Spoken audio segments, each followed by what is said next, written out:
So Roblox, from not having a TikTok channel, it grew to about 15 million users in 2 years. And Wow. that was through just organic efforts. And there's, a few reasons. One is Roblox is lucky to have just a very active community. People who love Roblox, people who love the games. And so inherently, and that's important, right? Yeah, one, it's just a very powerful brand with a community that is vocal. So they're going to kickstart the flywheel. They're going to make sure to spread the word. And then what Roblox does on the other side is just be authentic. And as we had kids, that was the new bit to us. I chose to leave at the peak of my career at Facebook. That would not have been a popular decision by many. And it's the men in my life during that time who would tell me, "You're crazy. You should be like leading marketing for the best companies," and always pushing me and believing in me. And they had a different storyline for the life I was leading than I did. Yeah. And that really influenced me in the sense that I realized I grew so much in those 2 years.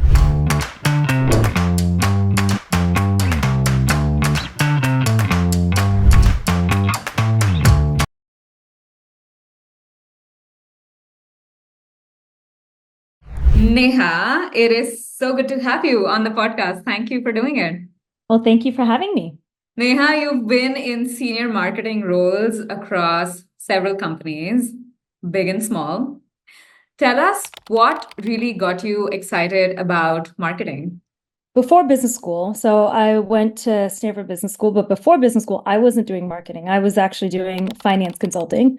And most of the people from my company either went to continue to do finance or even got PhDs in finance. Yeah. So I was definitely making a change.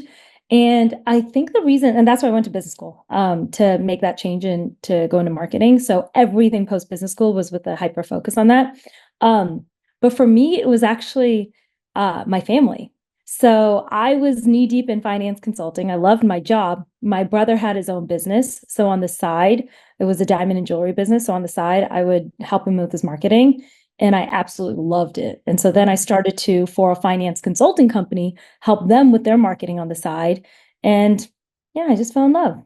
And I also think that the world of finance and marketing aren't so far apart and different. Then the last time we spoke, you mentioned that your style of marketing is disruptive marketing. What does that mean? It means a couple of things. So I'd say that, marketing is evolving so much that you can't just be stuck on best practices and how you used to do things in the past. So, for example, like best practices or how, the traditional mediums or outlets or ways to have success might have worked and things evolved every, let's say, decade. Now everything evolves every year. Innovation is at its peak. And so to be successful, you have to always think creatively and disruptively. Like the whole point of marketing is to sift through the noise. The whole point of marketing is to get in front of your audience and to resonate with them and to stand out to them. How do you do that without being disruptive? You Right. can't do what everyone else is doing. You have to always think a little bit different. And also, second part is how do you use innovation, right?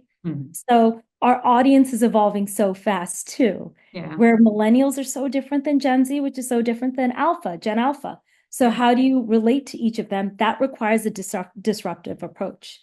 So I'll give examples. Like 2 decades ago, it was disruptive to follow platforms. It was all Yeah. about social. I came from Roblox recently, so I'm also one who's very lean into disruptive media. Okay. Now it's about other forms of media. It's about 3D content. It's about deep intent forms of chat. It's about unique forms and unique channels. But beyond that, now people follow other people. So it's Right. not even about the platform, right? So how do you keep just being agile in how you reach people? That's what it Right. means to be disruptive versus being like stuck in one approach or platform. And do you think disruptive marketing is a thing that only large companies can perform only because of the budget, or do you think resources do not matter that much? I think it doesn't matter. In fact, sometimes I feel like smaller size companies are more easy to be disruptive because one, you're a little bit more desperate. You have to have the hustle, and where there's a will, there's a way. And second, you have a little bit less to lose, so you feel more comfortable taking risk. And so I'll give an example. Again, like, at my previous role, it's not that we didn't have a budget, but you also have to decide where you're going to put the budget, where you're not. Yeah. A very new form of market, not new. I mean, a lot of people do it, but influencers is big right now. Yeah. And there are different ways to leverage influencer marketing. This was a space that while we believed in, we weren't necessarily investing big budget.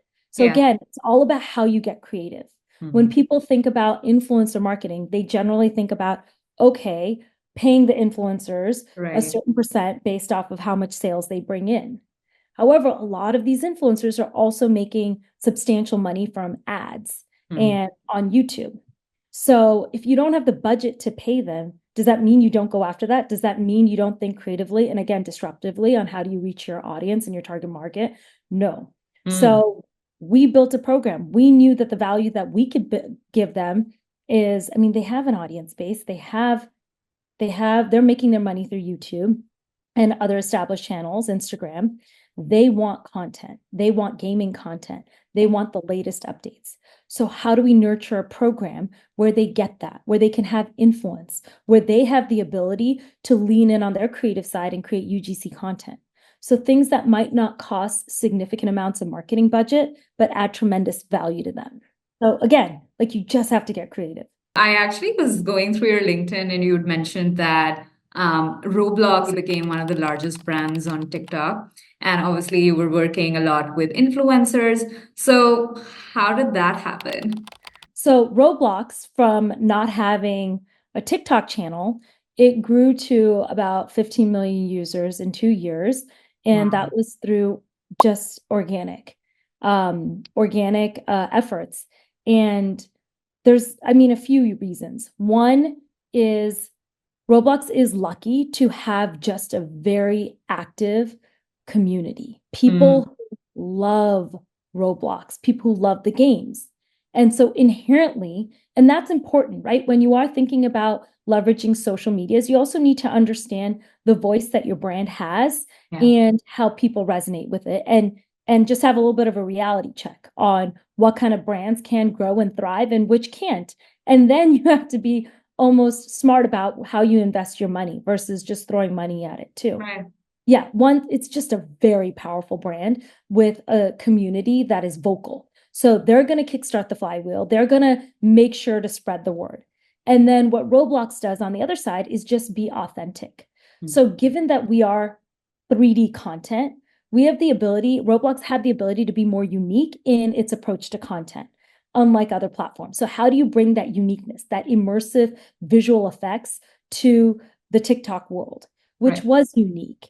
And so I think it's that combination and giving. And then the third bit is not just do you have like an avid user base, and we have the ability to create very unique content that's also true to the brand. The third part is we're a platform. So platforms have developers and other creators building on. It's not just our brand, it's their brand too. So there is this just like desire for them to want to spread awareness of their own content and of Roblox and them being a magnifying voice for us too.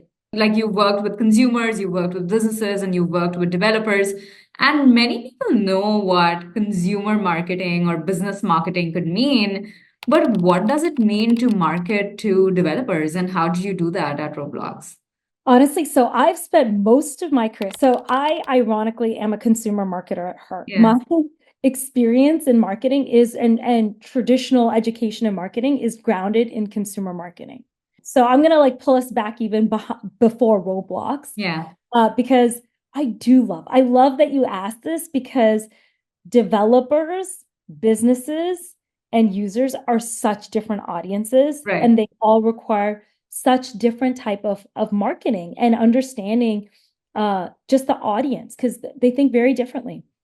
So when I actually joined Facebook, I joined on the ads marketing side. So my audience was CMOs and small businesses. And the reason that I joined that team is because I was on the other side. My background before that was in CPG. Yeah. So I knew what they were looking for. I knew what the big brands would spend money on and how to convince them to spend money and how to market to them, right? So big brands, although they, similar to developers, are third party, they need to be catered to. They want to believe that the content you create for them, the pitch you create on buy these ads, join our platform, use our software, is very unique. Yeah. And they do tend to have bigger budgets. So because of that, they see it as a bigger investment. And if they see it as a bigger investment, it also requires just much more hand-holding. And it's not their expertise, right? Larger organizations are also slower to move. So then at Facebook, early on in my career, one of actually the most pivotal points in my career was launching mobile ads. And this is an ad product, which to you guys, it's like, okay, mobile ads is everywhere. 99% of ads today is mobile ads. Back then, in 2012, we were still desktop, right? So mobile ads was incredibly groundbreaking and innovative. Yeah. And this was my first foray into developer marketing. We launched an ad product when developers were using App Annie and only looked to organic growth. The idea of paying for an ad was just so foreign to them. But this was a technically savvy product that required developers or advertisers to integrate an SDK. And so there was coding, there was like a lot more product details. So we decided to, instead of convincing businesses and CMOs to become more technically savvy, and they will move slower, how do we convince developers to actually use ads? So that is where my love for developer marketing first started. Yeah. And without getting so deep into this story, I can tell you, because your first question was like, how are they different?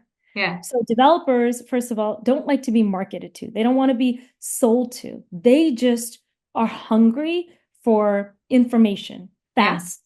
They're hungry to try and test the new, most innovative products. It's so different. Unlike other businesses or CMOs who want things that have tried, tested, and show results, developers actually want to be the first ones to test it. They feel so much more in control of their own destiny. And so they want just the information. They don't need all the bells and whistles. Let's just give it to me. That's one. Second, developers respect and trust their own peers tremendously. So they don't want to just hear from the company, where a user or business would want to hear from the company. Developers want to hear from their peers, because the company only brings the product and the information. Their peers then bring the creativity. How do you use it? What works? Takes that information and creates it into like an idea, right? I love that. So community support, hearing from peers, that two-way feedback is very important to developers. And then the third, and again, I learned this all at Facebook when I got to be a consumer marketer who entered as a business marketer, then built out developer marketing. And I fell in love. I fell in love with this audience that I knew nothing about. Like I cannot code. I wasn't a technical person, but I understand product really well. The third thing that developers love is high touch, meaning they want to get together. It's not just about getting the information. And like I said, their peers matter. So how do you create that environment? The events and getting together with the community, that community feel is real important to them, because that's where a lot of creativity and brainstorming happens, where they're not just like, if imagine they're on their computers all the time, they're busy building and innovating. This is where ideas are sparked.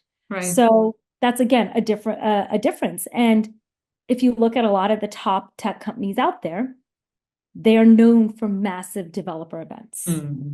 Most big announcements happen to your developer community first.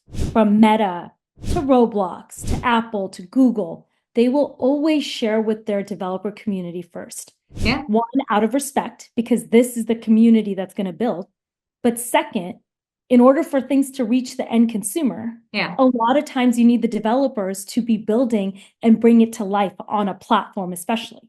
So that's why, there's a lot of value in bringing your community together and also sharing vision and announcing products to them first. Yeah.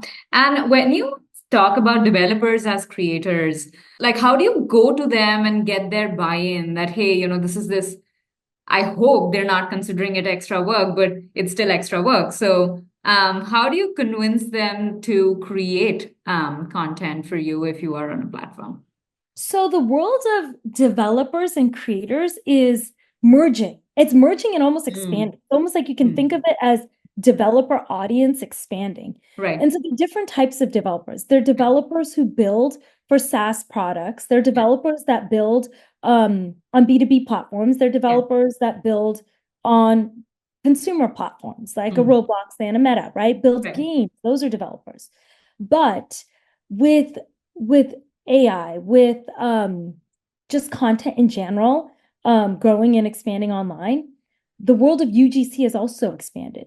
So you have developers who also want to be more creative and create a lot more user-generated content. Right. You also have traditional influencers who are incredibly creative in video content and other types of content that now want to also expand to developing. So these worlds are coming together a lot more. So how do you get the buy-in? That's a really good question. I think a lot of it comes down to their peers. So when other peers are advocates of a product, that is immediate buy-in. But developers are very savvy. So that's why they want at their fingertips all the product information easily available. Right. And so developers will make the decision on their own. Yeah. And today, unlike maybe like 40, 50 years ago, developers are business minded. They're all trying to scale their own products. They're all leaning into other platforms that bring in scale.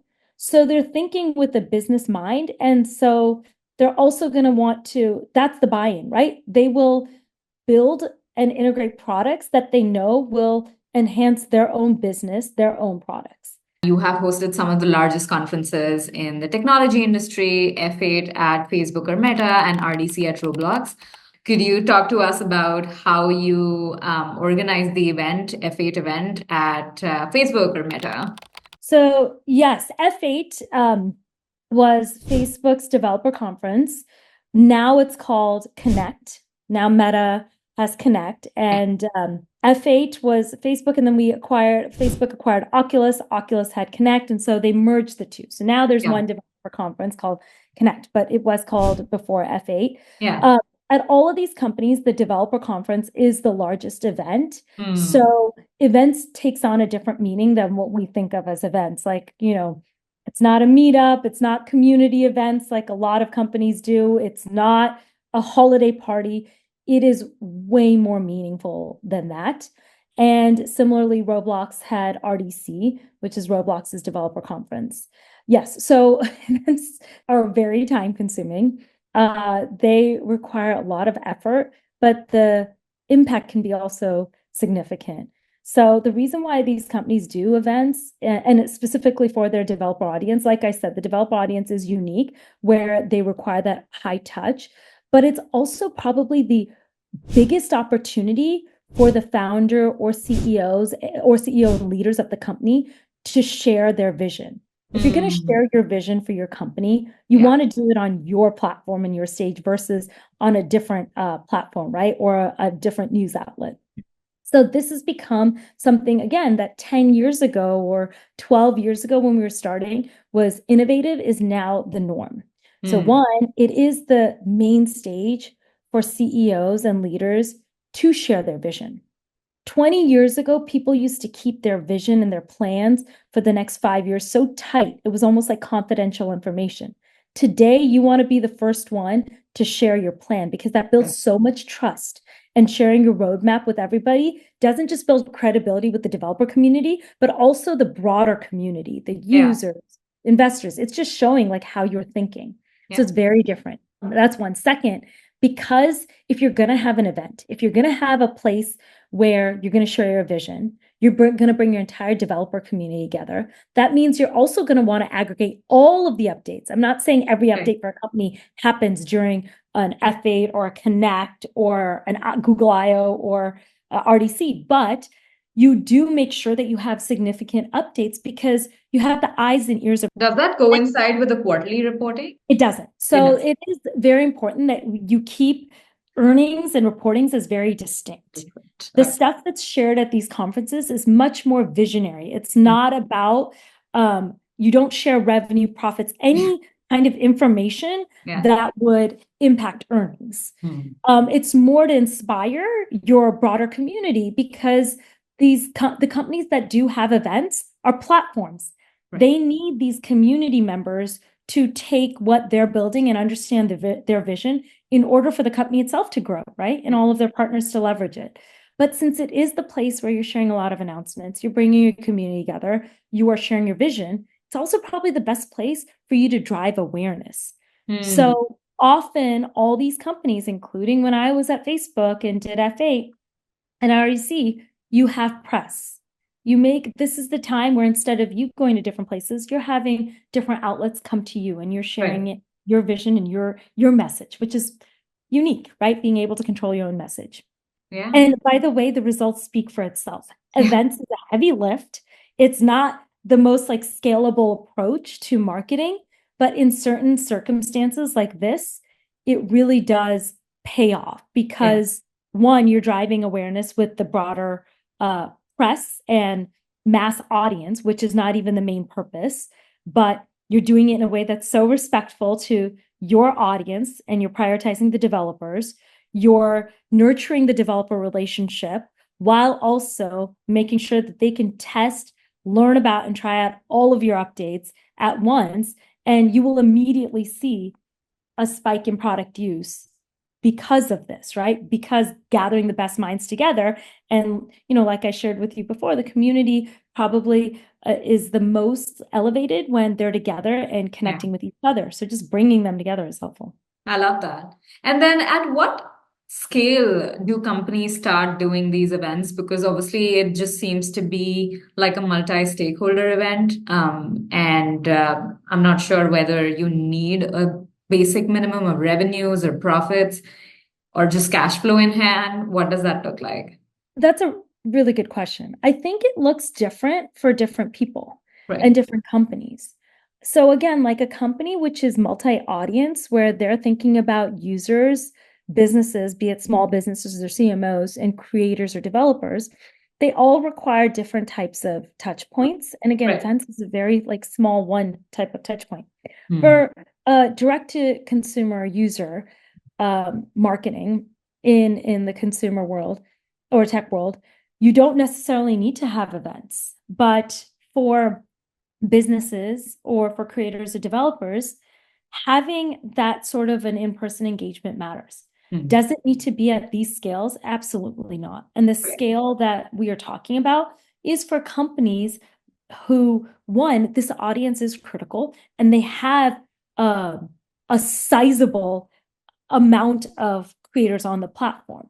So you want to throw this type of big event to bring them on, and the company can do it. Again, when I was at Facebook and we redefined, when I took over F8, we redefined how F8 was done. It wasn't always done like that. I mean, it was done at scale, but that year we went from a 1 day, half a day event to pitching a 2-day event, which was going to cost twice as much with 2 keynotes and significant amount more of content. You can only do that if you have the content, if you have the product announcement, right? And if you have the audience. But doing smaller events, doing meetups is always helpful. For businesses, it's more about getting the brightest minds together in closed doors, right? They have a very different approach. And then for, again, all of these third-party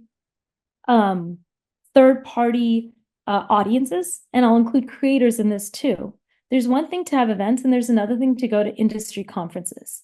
And you shouldn't conflate the two, but they're both very important and you leverage them in different ways. So that's much more lean approach to be where your audience is. So for influencer, that could be a VidCon.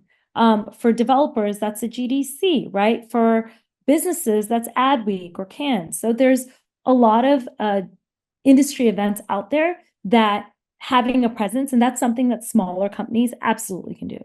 And I also love the focus on you really have updates to give, right? To be able to host such a large event. And maybe that's a good way to think about it as well. I am actually curious. So Facebook wasn't public the time, or was it public at the time when you'd done F8? When I joined Facebook, it was not public. Right. When we like redefined it to this next level of Right. scale, it Yeah, was it public. was public. Okay. But So it was always big. F8 was always like a big deal. Like, always. I think that Facebook has always been big ever since it started. But yes, like if I'm a marketer, how do I think about the level of involvement, physical involvement, of the CEO or the founder at these events? How much is important? How much is irrelevant or not great for the company or the public perception of the company? I think CEOs and CEO founders Hmm. are slightly different. Okay. And also, I'd add the third layer, CEOs and CEO founders in tech-driven companies are also even more different in Hmm. how you treat them. And I would pull this up to not just be about events, but as far as being the face of the company, and face of the company in their speaking engagements, in their press, speaking engagements outside of their own homegrown events, Yeah. in press, and quite honestly, in just their own brand and how they live their life and how they Right. separate it from their brand and company. And this is like an area that's like, quite subjective. I'd say that founder CEOs are the heart and soul of tech companies. Hmm. And a lot of times, like they drive the vision. They're in the position that they are, and the entire executive team and employee base is also leaning on them and embracing them to be at the be at the forefront, and connect with their audiences. I Yeah. think that's so critical. It's not seen as a bad thing, but a good thing when a CEO founder is wanting to be out there and Hmm. understand their user base and their developers and really connect with them. Right. So there's a lot of good that comes out of it, and companies want that. Like as a marketing leader, I want my CEO founder to be lean in because he Right. drives so much of the vision. It can't be behind closed doors. Yeah. Um, I'd say that equally important though is not that the CEO or the founder like take a back seat or is behind the scenes. They should be at the forefront, but that they bring up their leadership team Yeah. along with the C-suite. Hmm. It's people like, developers and creators will respect their own kind. Yeah. So it's the engineer who built the product. It's the product leader who thought of that great new idea. So how do you also use your voice as a leader to elevate the diversity among your team? And then the other thing I'd say is it's so important that, especially when you're leaning on, again, like other people, like creators, to grow your company into what it is, Yeah. that you have people that reflect your own creator base Mhm. and your own businesses, so that Mhm. people within the company and employees and the experts also, reflect the diversity that is represented in the broader community. And then you've been very candid about, your experience as a working mom. So how has your relationship with your kids and your husband changed over the years? Oh, so what I tell everyone, and I think it's easier to say this in hindsight Yeah. versus going through it. It's a marathon. So, I mean, you said it perfectly. How has it changed through the years? So I think the biggest like advice I could have given myself and what I'd love to remind everyone is what you're going through at that moment is just at that moment, and remind yourself it's a marathon. So my relationship with my whole family has taken its like turns, and I don't regret any of it. So early on, but when both my husband and I were early in our careers, we both had so much love and passion for what we were doing, and energy, mind you. We had a lot of energy to work. But so that's where our hearts and minds were. And as we had kids, that was the new bit to us. How do we manage with kids? And we just had to figure it out. And I did forge my own path after several years at Facebook and being so incredibly supported by leadership, I chose to leave at the peak of my career at Facebook. Yeah.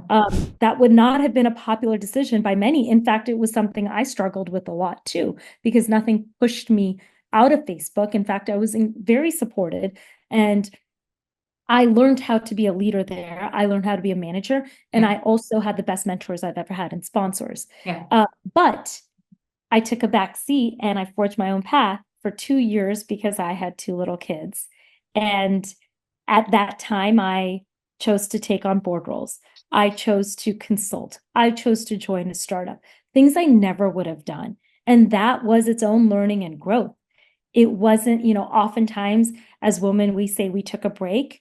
And it's the men in my life during that time who would tell me, you're crazy. You should be like leading marketing for the best companies, and always pushing me and believing in me. And they had a different storyline for the life I was leading than I did. Yeah. And that really influenced me in the sense that I realized like I grew so much in those 2 years. Yeah. And when I was ready to get back into a very similar operating gig, I had my bullseye on 2 or 3 companies. And if it wasn't those 2 or 3 companies, I wasn't going to join, right? So things happen for a reason. But I'd say probably the biggest, well, everything else is ebbs and flow for the marathon. The one thing that was like a consistent increase in effort or resourcing was how open I was to getting help.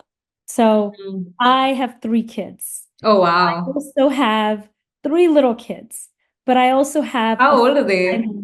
6, 8, and 10. Oh, wow. So they're little, but to me, they're growing up so fast. Right. But I have a full-time nanny and a part-time nanny because my husband and I don't have family support here. Right. And I'm unapologetic about that. Yeah. And, God, Instacart, DoorDash, like dry cleaning, delivery, all of these things are amazing resources that my only regret is, why didn't I take advantage of it earlier? I have been taking advantage of it, but never feel guilty as a mom, because that just gave me more time to do what I love and put my kids to bed and eat dinner with them. The last time we spoke, you mentioned about risk-taking in marketing, and a lot of our listeners are actually young professionals who want to build companies and build, divisions within large companies. And so it'll be really interesting to hear your story. How did you incorporate risk-taking in your career? I actually think risk-taking is quite important if you want to progress and if you want to progress fast in a career. And I don't mean risk-taking on everything. There's certain things that you need to like be strong in and maybe even conservative on in other areas of taking risks. For example, like in marketing, I believe, really knowing, having your messaging locked down, your strategy, knowing your KPIs is critical. Like that's the kind of stuff you don't mess with. But if you are strong on that and you put in a lot of focus, you do need to take bold and take risk when it comes to execution. Mobile ads, right? Mobile ads was an exceptional product. Even back then, when like ads on a mobile device to drive installs of an app, right, was very foreign, the product was exceptional. And anybody who made it through the 20 steps and integrated an SDK and knew how to do all of that had profound success. So we needed to make sure that we were so buttoned up and we understood how to communicate the product details, how to convince people to use this product. But where I took a lot of risk was on how to reach these people. Right. I mean, I remember I had no money and I talked to our sales team and convinced them to use underutilized parts of their call center. So when their call centers weren't being used, Facebook's call centers for connecting with brands, how can we use it to reach developers? And we'd never done this, and we needed to use a very different approach. Let's just try things. Let's use our inbound call centers to do outbound calls. Right. Let's use them to not just to convince you to use a product, but let's train these call centers to understand the product details of mobile ads, so that app install ads, so that they can actually be a support for developers versus a marketing call where the developers would just hang up. Yeah. How do we get really bold?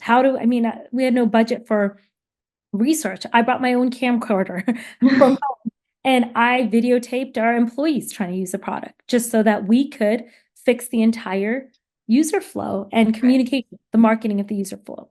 So those are examples of doing things different. Another bold move was redefining, our developer conference at Roblox too, right? So if you know, again, if you're strong on your vision and your messaging, trying out different things as far as how to reach your audience, we redefine even at F8. This is where you have to take risk and do big bets to see exponential results. And I think that's important when you think about carving your own path. You can do a great job at what you're doing, but to take it to that next level, it's achieving new results that you didn't think was possible. It's having a really high bar for impact and being bold in the execution you take to achieve it. Thank you so much, Neha. It was lovely talking to you. You too. Thank you.